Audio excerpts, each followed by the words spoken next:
Good morning. My name's Ahmed Khan, Fundamentals of Awesomeness, and also the Level Up community. Continuing with our series on the gifts of imperfection, and we're on Guidepost 6 today, which is cultivating creativity and letting go of comparison.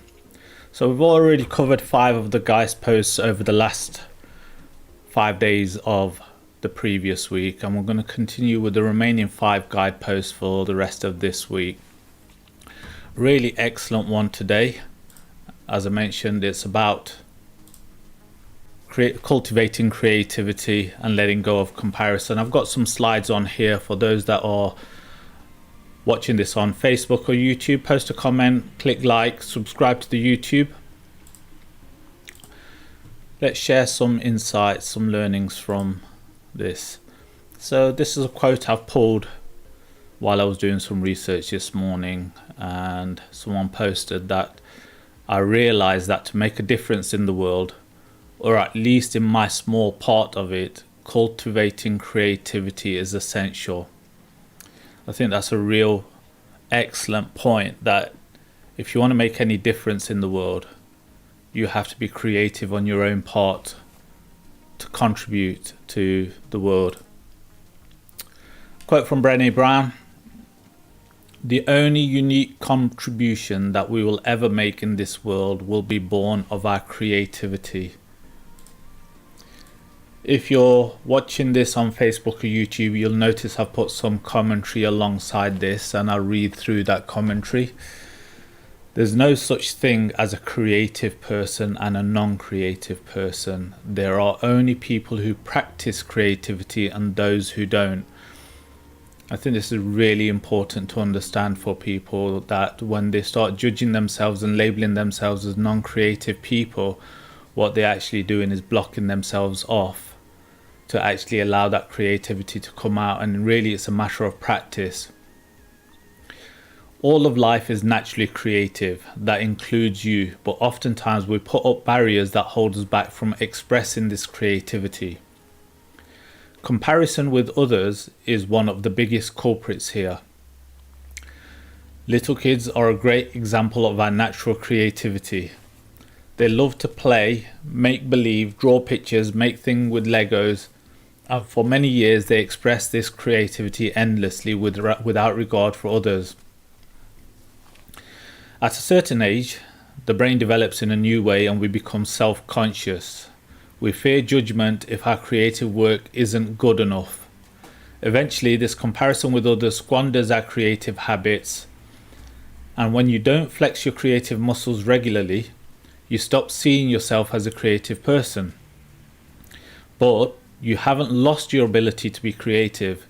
In the same way that a clogged pipe doesn't lose its capacity to carry water, the creative force within you is still alive. You just need to rid yourself of what obstructs it. Some really great points there. The fear of failure kills creativity and intelligence. The only thing it produces is conformity. And I think this is part of why people stop being creative, because of comparison and judgment. And I've put some adjectives here: good, bad, better, worse, the best, worst. It's almost, we live in a competitive society where the best or being better is rewarded, and being bad or whatever is being looked down on, frowned upon. But to really become better, it involves creativity. And if you already judge yourself as not a creative person, you're stopping yourself, allowing yourself to grow and to really enjoy yourself in different ways.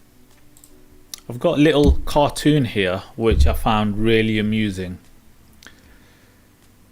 So the first character produces something and it says, "Here is a thing," oddly shaped thing, and a person in a tie looks at it and says, "Oh, I love it."